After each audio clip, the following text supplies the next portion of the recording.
Yeah? It's the same thing with Dharma practice is discipline.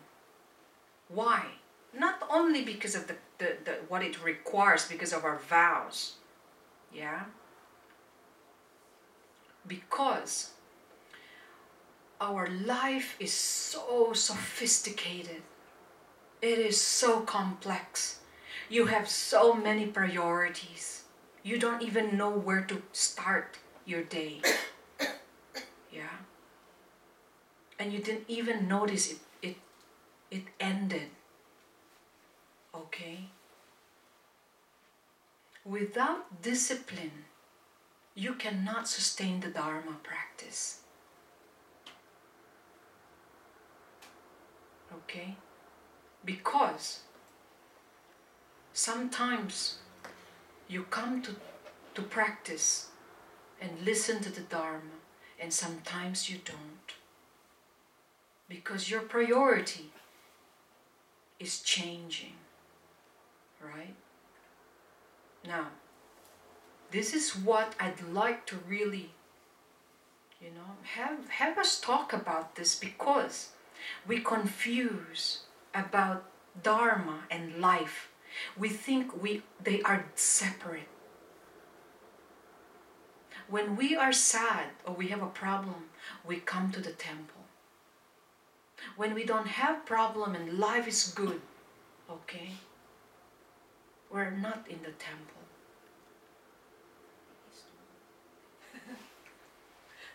Right? So then what's happening? It's separate. Yeah, it's separate. And you say, well, I schedule every Sunday only temple. The rest, my life. Yeah? Okay. I'm just referring the temple as the Dharma, where you know. Yeah? But okay. Unless you understand already the teachings of the Buddha, okay, that you have a proper discipline and training, you don't even need to come see your teachers. Okay? But are you in that level? Do you know, have you perfected, the discipline or practices that you don't even need to come to the temple because you are so busy practicing the Dharma elsewhere? But what do we practice at home?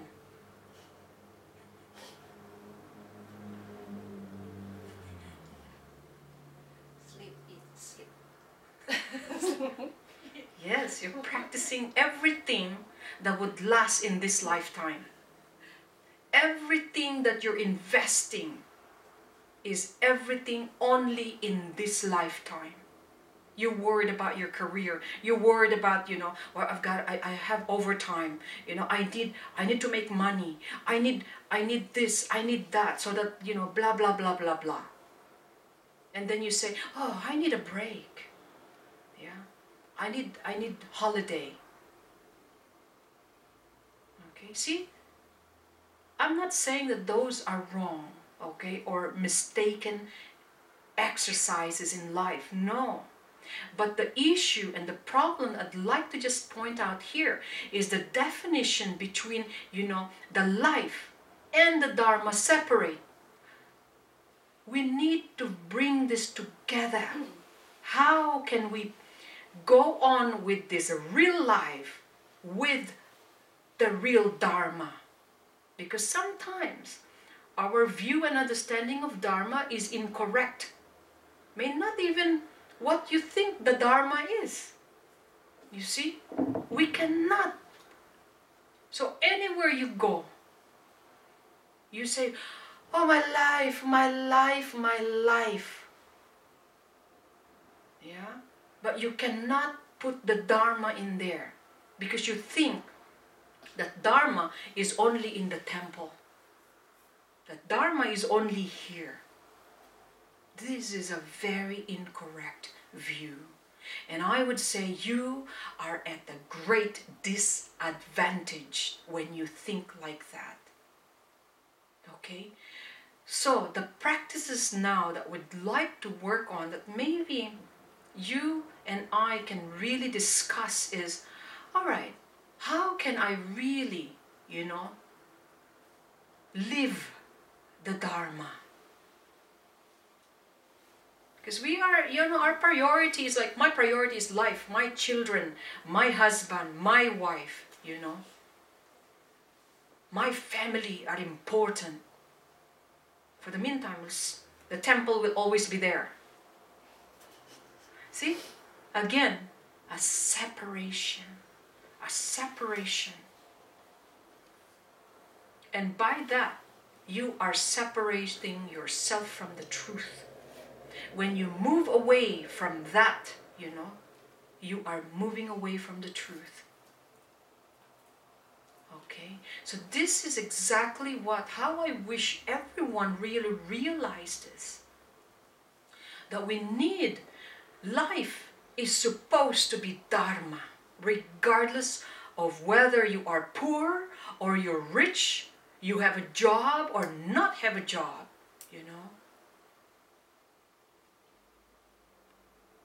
And this is exactly already what Lama Tsongkhapa was, the third Dalai Lama was saying, that if the Dharma, if you're separated from the Dharma, as the gap is, if one person able to pass through it, you are too far away. Too far. So Dharma has to be incorporated, or the Dharma is supposed to be your life. Okay, but no, I guess we separated, yeah? So, this, in the greater capacity training, this is absolutely what is going to tell us now. Lama Tsongkhapa on the Lamrim Chemo, okay? Then the stages of the path to enlightenment. It tells us a step by step, okay? In order for us to live the Dharma. Breathe in Dharma, breathe out the Dharma. In and out, like a meditation. There is no room for whatever life you think it is only the Dharma. Okay? Now, any questions? Yeah? Is this any confusion there? Can we move on, you think? You want to dive into this? Yeah? Okay. So, remember, on Wednesday, again, we talk about the self. The I. Ooh, big one. Yeah? Basically, how do we dissolve the I? Okay.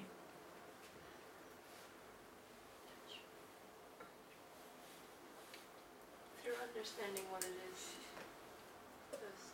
Yeah, we need to understand what it is first, right? Because if we don't understand what it is, we will never know. Right? Huh? Yes. Yeah, so, Buddhahood. Well, my question is, are you interested really in being enlightened? What is enlightenment?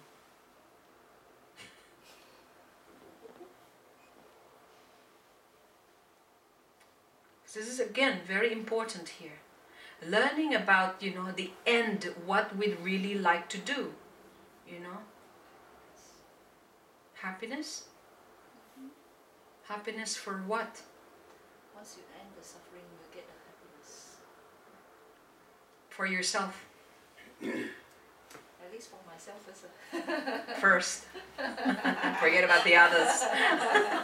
Yeah, because this is very confusing, like we're gonna have to identify and pin here, because it's like training if you like to become a nurse. Okay? And that is the end. I want to be a nurse. You wanna have one like that. And so with those, I wanna be an accountant. Okay? This is very important. We need to find, it's like, I wish to become enlightened, to become happy. That's it. Yeah? Because then that is not full enlightenment. So we need to define this. Or would you like to say, may I become a Buddha? To become a Buddha, to be able to help all these suffering beings. Because right now I cannot help them because I have an issue, you know. I am not a Buddha, I am not even getting awakened, I don't understand, you know, this and that, why I'm living, why. But I wish to reach the highest wisdom, to be awakened so that I can help others. That is wishing for the ultimate and supreme wish. Is that what you want? Yeah. You ask yourself, really, is that really what you want? Because we cannot have a mix up, because there's if you don't know that that's what you want, then there's no point for us really learning this. It's like going, you know, if you don't have interest going to Italy, you know, you don't even have to buy the ticket. Okay? Don't even like prepare. Don't even buy a luggage. You don't wish to go to Italy. And if you want to go to Italy, what do? You're going to have to prepare, right? You have to even learn the language. Yeah? Buongiorno bambino, you know, whatever, you know. And you say, oh, you have to start to eat like them, like cheese and pasta. You start to read their history. I'm going to go to Milano first. I'm going to go here. I'm going to go there, you know. And that is not even getting to Italy yet. But you need to have a wish, are aspiring to get there. And so when you wish to have or to get to enlightenment. So if you want to be enlightened, full enlightenment, to become a Buddha, then this is exactly what it takes. Not only for curiosity, like, I want to go to the page, 231. Let's see what's the end of this, teaching and what it says. That's different. When you're curious versus, you know what? I'm going to do this whatever it takes. I want to become a Buddha so that I can benefit fully the other beings, all sentient beings. You have a question earlier. I know, because I know that when you talk about the Buddha, there is also 3 types of Buddhas. So in the case you're talking about the Sammasambuddha. I'm not familiar with... Because the Buddha itself, there is 3 levels of Buddha. Buddha itself, you have Sammasambuddha, Pacceka Buddha, and Sawaka Buddha. So when you talk about Buddha, to become a Buddha, you are talking about Sammasambuddha? No, I don't know what, so, I cannot refer to that, but I'm talking from the Mahayana,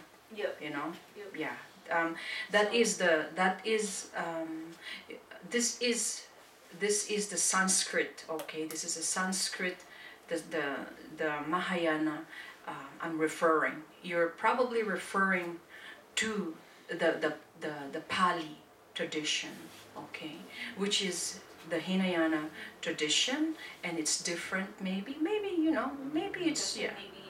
If you can find out when you're talking about the Buddha, is this which type of a Buddha? Is this Sammasambuddha? Oh, you mean the Sambhogakaya? Okay, there are 3 kayas, okay, that's probably it is. 3 kayas, it's a bit different. Yeah, so that what you're saying to me is different to me. Yeah, is what, yeah. So this, don't get mixed up.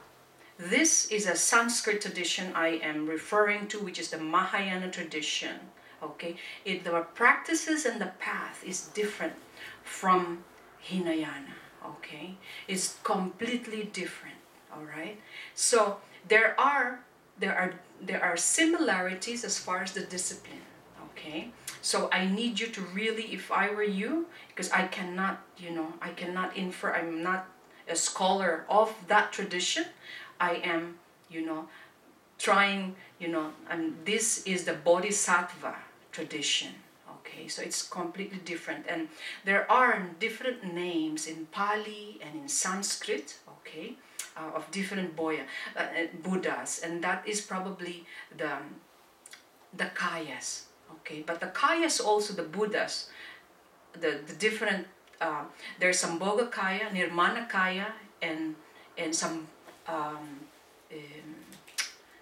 Sambhoga Kaya, Nirmana Kaya, and yeah, Nibbana Kaya. that's a separate. So yeah, that's a different one. Okay, all right. So, anyways, the Buddhahood, okay, should not be pursued. Okay, you're gonna have to understand this. The Buddhahood, okay, should not be pursued for your benefit alone. Buddhahood, okay, not like the hearers and the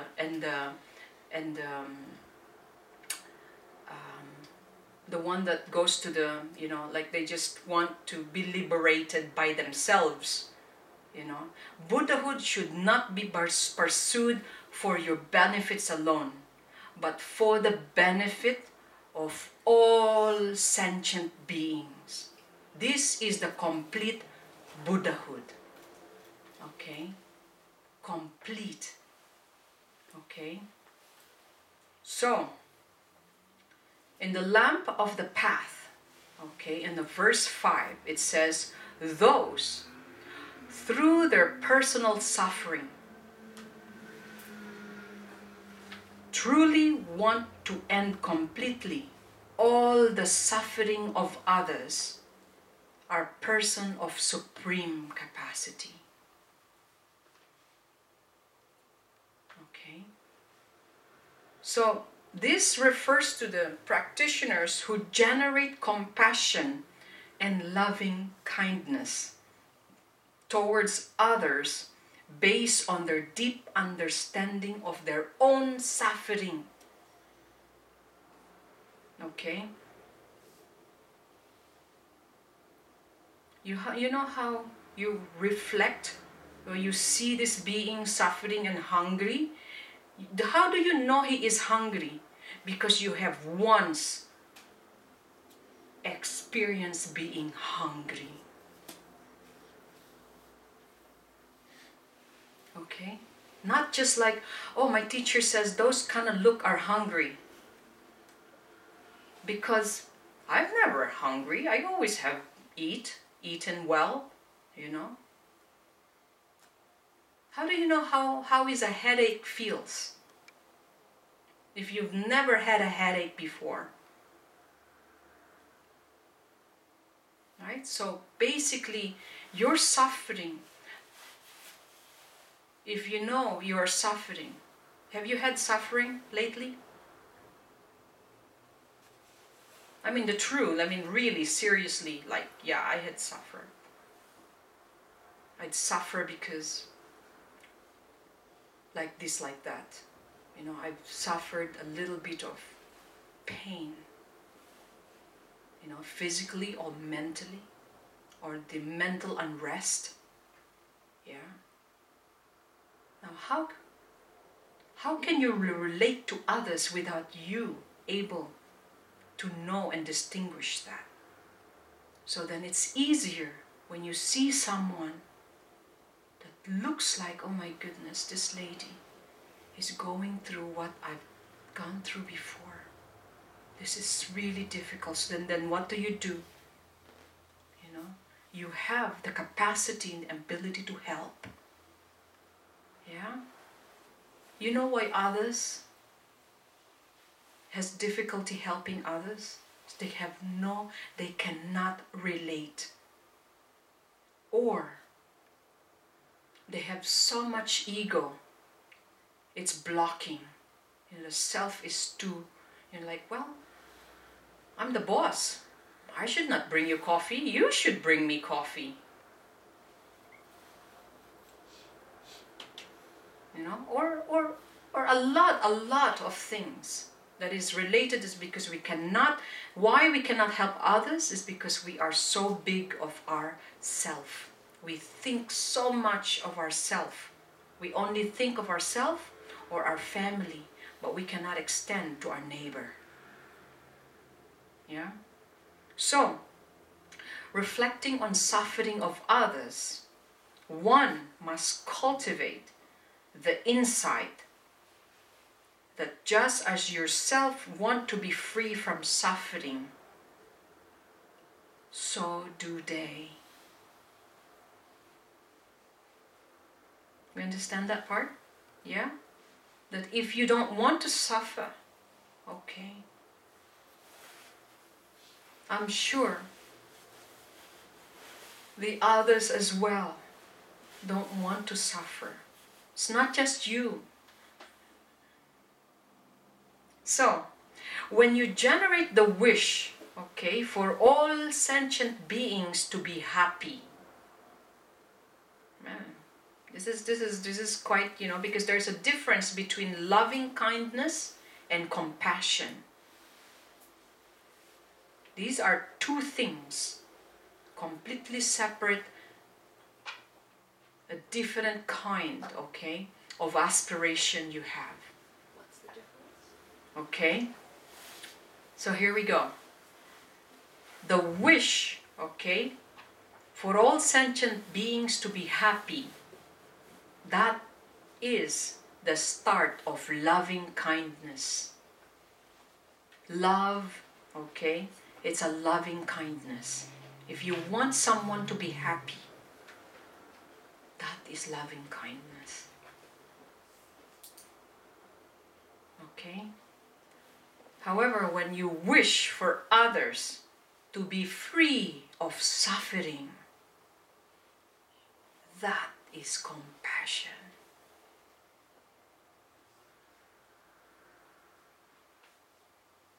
Yeah, we understand that? Yeah, when someone is suffering and you say, oh no, let me help you. You give everything to let this being actually not suffer. That is true compassion. But when you want someone to be happy, you give them what they want. Yeah, make them happy. That is loving kindness. And we see that a lot from our mothers.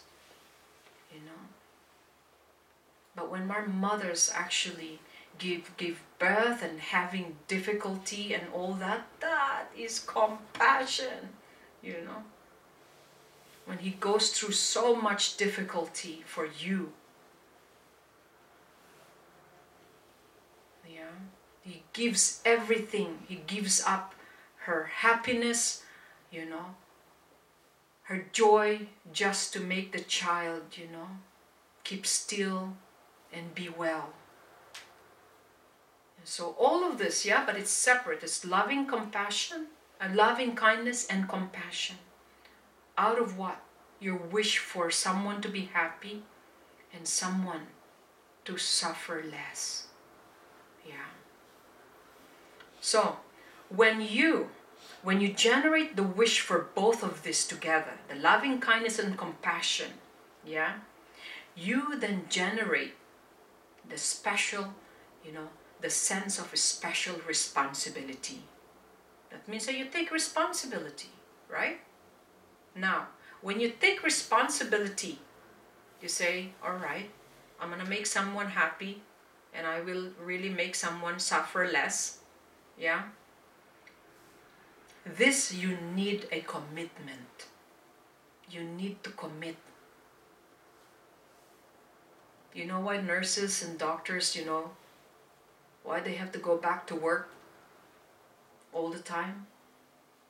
Because they have commitment to do their job, not only to do their job, that they really have in them that compassion, handle all this blood and feces everywhere, and my goodness, I don't think money can buy that, sleeping too late, going on night shift, overnight shift. Wow.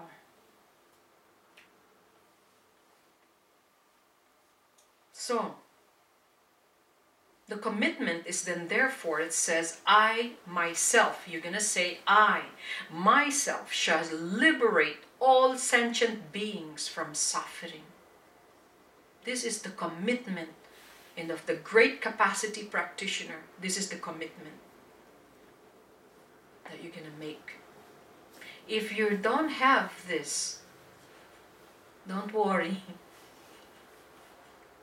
Okay? So eventually, if you have that commitment, like, you know what, I really want this. I'm going to commit and work for others. Yeah? Eventually, this extraordinary responsibility, will lead to the realization of bodhicitta, which is the altruistic intention to free others from suffering. Bodhicitta, body-mind. You've heard this before, right? What is bodhicitta? It is the altruistic intention of one who aspires to attain Buddhahood for the benefit of all sentient beings. That is bodhicitta. Now, as a Mahayana practitioner, you probably have heard this many times and you get bored with it. It's like, oh, I know that already, then Rakita.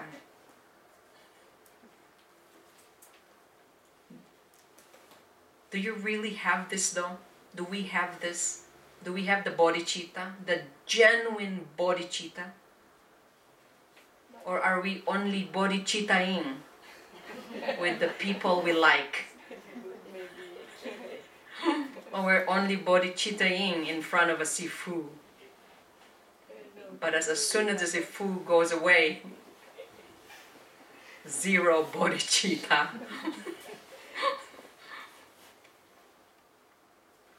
Yeah? So there are two kinds, okay, of bodhicitta, or two kinds of aspiration, okay, in realizing bodhicitta. It is so important, this thing, because you need to know why bodhicitta. Yeah? One, the aspiration concerned for the welfare of all beings. These are the two kinds of aspiration. You aspire to be concerned for the welfare of others. And what is the other one? Is the aspiration to attain Buddhahood for their sake. Okay? Two. Yeah? What is the first one? Yeah, you wish for their welfare. Good, like your children, Yeah. And what's the other one? Is you really say, you know what? I want to become a Buddha for the sake of this being. So I will completely, from many, many eons and endless time, I will be there for them. This is the only two kinds. These are the aspiration bodhicitta. We're going to have to aspire for this, right? So then, spontaneously, a spontaneous intention, when it becomes an immediate, like automatic response when